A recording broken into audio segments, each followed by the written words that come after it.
Science really is everywhere. And just today, we've learned about the science and technology in self-driving cars, in robotics, and in pharmaceuticals. But science is also in everyday products that you don't really think about. The science and technology that makes your food both delicious and nutritious. The science in beauty products that help you feel and look great. And today, I'm going to talk to you about some of that unseen science that you don't really think about, but that enhances your everyday experiences. So dsm-firmenich is a company that's based in Switzerland with 30,000 people, and we have 2,000 people that are focused on innovating in health, nutrition, and beauty. Today, I'm going to focus on the use of fragrance in products. So with that, I wanted to start and ask you, how many of you used fragrance today? Okay, actually, I thought it'd be a bigger group in Paris, but that's okay, because in fact, every single one of you, I guarantee, I'm willing to bet you, every single one of you used fragrance.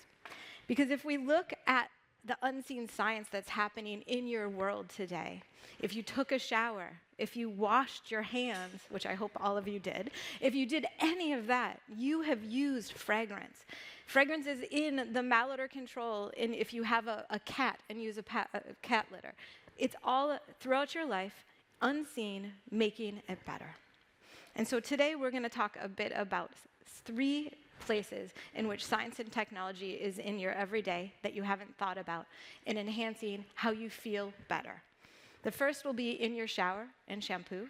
Then we'll talk a bit about laundry and hopefully make you think more about the fun of science as you do your laundry each day.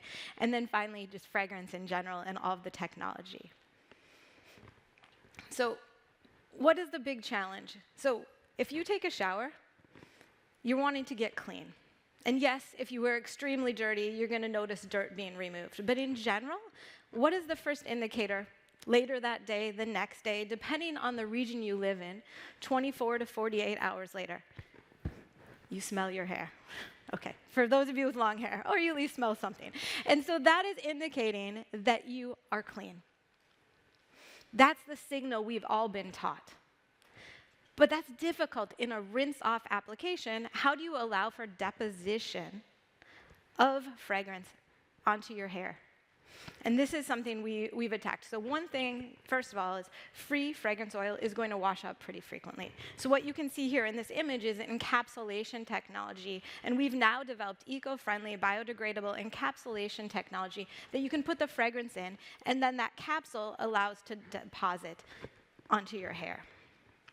And let's go a bit deeper into that technology. So these are scanning electron microscopies of different types of matrices, either fabric or hair shafts.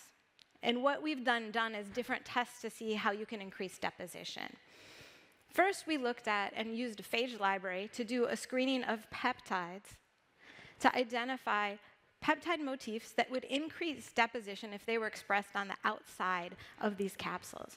And in fact, we were able to increase deposition 20 times versus a capsule without these peptide motifs. So that allows for a much better signaling of cleaning and also a sustainability in reducing the amount of the capsules and the amount of fragrance that needs to be used. These are small ways in which we can improve the products that give you more of the performance you're looking for, but also being better for the earth. We also played on the idea of that your hair shaft is actually incredibly anionic. And so using the cationic polymers on the surface of the capsule allows for better binding. And then finally, playing with shape and size and anastrophe to look at how you can better have kind of I think of it as a Velcro kind of approach to attachment for your hair.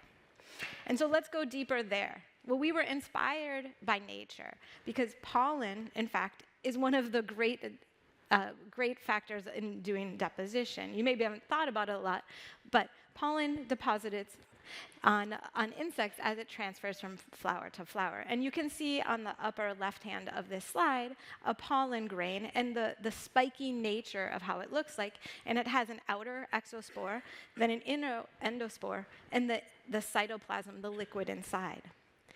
We then did biomimicry and created capsules that are very similar to that, where we have a mineralized exospore, a microcapsule endospore, an inner layer, and then fragrance inside. We've been able to optimize and increase the van der Waals forces such that you can increase the adhesion and deposition. And so with this is technology that then now, next time you take a shower and you check your hair the next day, you'll be realizing the type of science that's inside. We have a bigger challenge when we come to laundry, because your expectation for long-lasting freshness in laundry isn't on the order of hours.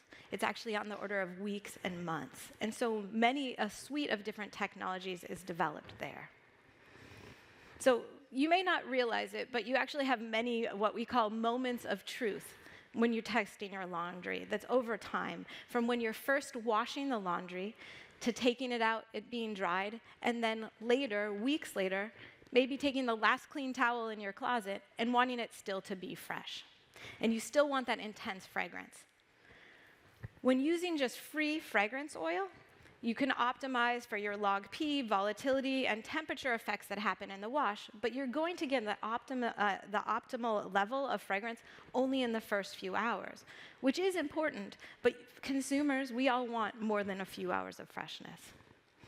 So we've developed a technology, pro-fragrance technology, in which you take a fragrance ingredient, a molecule, and you covalently bond it to another either fragrance molecule or an inert compound.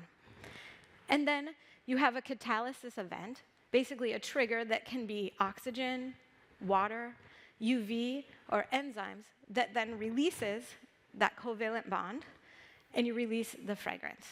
In other applications, we've actually used this on skin, and enzymes from your own skin microbiome are the agent that's doing the triggering. Now, of course, we'd use more water and other features in laundry. But this allows for kinetics of a longer time of fragrance for your clean laundry. And then we also leverage similar technology, as I just discussed for hair, of the microcapsules for the real long-term months of good scent. Here we demonstrate one that's a diffusive, which is slowly diffusing from the membrane such that you're allowing for a constant level of freshness. And we also have designed capsules and use those that are actually much more sturdy, and they break when you brush your fabric, so you get this burst that you see here of fragrance. We've engineered also the pro fragrances with different kinetics, so you can get different release depending on where you live in the world and the type of products you want to buy. And so that right there, probably a lot more science than you'd ever thought about in terms of fragrance in your laundry. But there's actually more. Because not only do you want things to smell good, you want them to not smell bad. And we've been at dsm-firmenich studying chemosensory receptors for more than 20 years. What is that? That is your taste and olfactive receptors. And you actually have more than 400 olfactive receptors. They're G-coupled protein receptors. And we're still, as a world, trying to figure out the exact relationship to each receptor and the smell. And we've been working for decades on understanding that relationship, generating lots of data that give us unique insights to develop new ingredients, as well as chemosensory modulators. And one thing that we've been able to do is to use this to develop malodor control technology. So normally, sometimes if you've ever smelled a malodor in a room and someone sprays something that just tries to mask it, you still smell the bad odor, but then you also are smelling something floral or fruity on top. It doesn't really solve the problem. But what receptor-based malodor control allows for you to do is it actually makes it so you no longer perceive the bad odor. And you can see on the left-hand side of the screen, it's simulating what's happening. So normally, a malodor binds to your receptor, and it results in a perceived malodor. When we have our malodor control technology used, it actually blocks that receptor, does not activate it, but binds it such that the malodor can no longer bind it, so you don't even perceive the malodor is there. So this is technology that's in your laundry today, so that when you open your washing machine, it doesn't smell moldy in the middle of it. And also, long term, if you are drying your clothes in a humid environment outside, you're not accumulating those bad smells, you're not recognizing them. So this all is technology that's important in laundry for you to have an everyday experience that you like. And then now on to maybe what you more think of about fragrance, more perfume. And one of the most important facets when you're starting to look at perfume is something called trail, or in French, sillage. So trail is really the idea of what is the perception, what do you leave behind as you walk with this? What is the signature of a fragrance? You can see here in the black silhouette of the woman, the color behind her as she's walking. Now this is actually an incredibly important component of purchasing a fine fragrance and being interested in what other people are wearing. It's the impression you leave. And so we used computational fluid dynamics to develop a predictive model of trail, because often fragrances and perfumes include more than 100 different ingredients. So even if you understand the single ingredient and its performance with respect to concentration, dilution, and distance, that combination is also incredibly important. So we developed this tool for our perfumers, for them to be able to predict with their creations how better to create and deliver performative fragrance. But fragrance is more than about how others feel about you. It's really also about how you feel. Now, our consumer insights team surveyed more than 1,200 people in 6 countries and asked them a lot of questions about their beliefs about fragrance. And more than 80% of them said that they believed fragrance could alter their mood. And 70% felt that fragrance could indicate a safe and healthy place. But it's more than how just consumers feel. Because when you have an experience, you have both a conscious, how you think about it, but an unconscious response. And to fragrance, many different things happen to your body when you smell. Your pulse rate can change. And one thing we're doing here in the collaboration with the University of Geneva is these are images of functional magnetic resonance imaging, so fMRI. And what it shows is the change in blood flow when you smell something. So what that means, what you see that's in color, these yellow and red colors are when your brain is actively working, it's using a lot of oxygen, so more blood needs to go for it. So if you're measuring the blood flow in your brain, you're actually measuring where are the parts of your brain that are more active. And so in this study, we looked at the change in blood flow when you go from smelling something energizing to relaxing and see increased activation of the amygdala and the medial orbital gyrus, and then from relaxing to energizing, and saw activation more of the visual areas. So now, this is incredibly interesting from a scientific level, but many of you are saying, okay, but what does that mean to me? Great, some parts of my brain are being activated. But what it means to us, and what we're really thinking about is, how do we help use fragrance to change the mood? How do you help use fragrance for you to perform better? Sometimes you need to be relaxed and help you. Sometimes you want to be really energized. And so we actually have been doing studies of this for decades, and now have identified and patented fragrances that enable you to focus better. So we did studies with fragrances that were designed to improve focus, compared those to no fragrance controls, as well as those of a pleasant fragrance. And what we found is on cognitive tests, people using with the focused design fragrance performed statistically significantly better, both on more simple tests as well as in much more difficult mental tests. And this phenomenon lasted for 2 years, 2 hours. I wish 2 years, 2 hours. So it's quite impressive how long the fragrance can actually impact how you're actually cognitively processing. And so this is an area, of course, that we're continuing to be interested in. So today, we really focused on what we're doing in perfume. But we are also working a lot in biotechnology, doing precision fermentation to increase the sustainability of many different products in perfumery and nutrition and health. We're using microbiome and developing new pre, pro, and postbiotics to improve gut health, and also studying the gut and brain axis connection. And then, of course, using data science and AI to improve all of what we're doing. And then finally, something I think that's really exciting is we recently launched a methane inhibitor called Bovaer, which reduces methane production in cows by more than 30%, which has a huge impact on the reduction of greenhouse gases. So I want to end with just saying, again, science truly is everywhere. I hope this inspired you a little to think about not just about AI, not just about all of the robotics, but also in every single thing in your day. There's been a lot of science and engineering that hopefully can inspire you, because these little things really do make your everyday experiences better. So thank you so much. Thank you, Sarah. Told you. Any questions from the audience for Sarah? Here, our friend.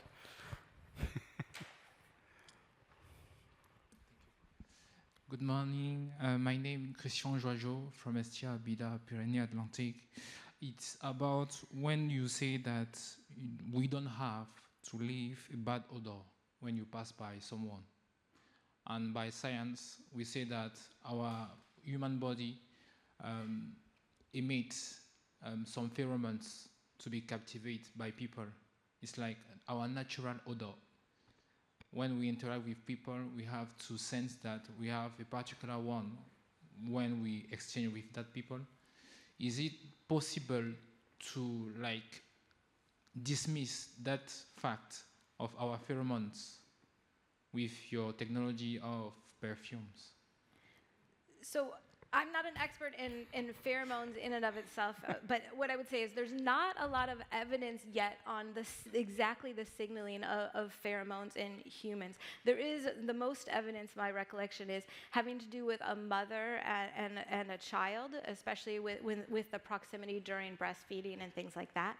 But I think there's lots of movies about people having attraction due to pheromones.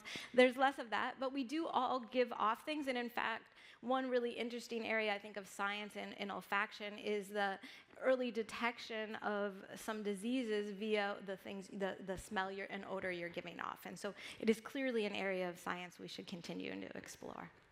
Thank you. Another one here. Well, I learned something. I'm missing out on some high tech, because I always buy fragrance-free laundry liquid because I don't like the smell. So that brings actually to the question, you have brain scans, but that doesn't mean that people, the same smell, some people love it and other people hate it. Yeah, so do you think there is a universal good smell? I think there are universal bad ones. I think that's easy to agree on. Yes. And there's often universal bad taste, right? Because of evolution and certain bitterness to protect ourselves. But you're right, there's a big cultural component in preference, but there's also a personal, because if you think about it, and for smells, so each one of us has 400 receptors. But what's crazy is the single nucleotide polymorphism, the SNPs, means that for each one of us, 30% difference in expression and performance. So what you smell is completely different than what I smell. No, it just means that we might love the same thing. I know. But what it means is that, and so there's no universal. Now there's certain scents that many people do like. such as vanilla is one that many, many cultures appreciate. Lavender is another one that a lot of cultures appreciate, but there is not one single universal, no. But a lot of that has to do with both the cultural component as well as your genetic component.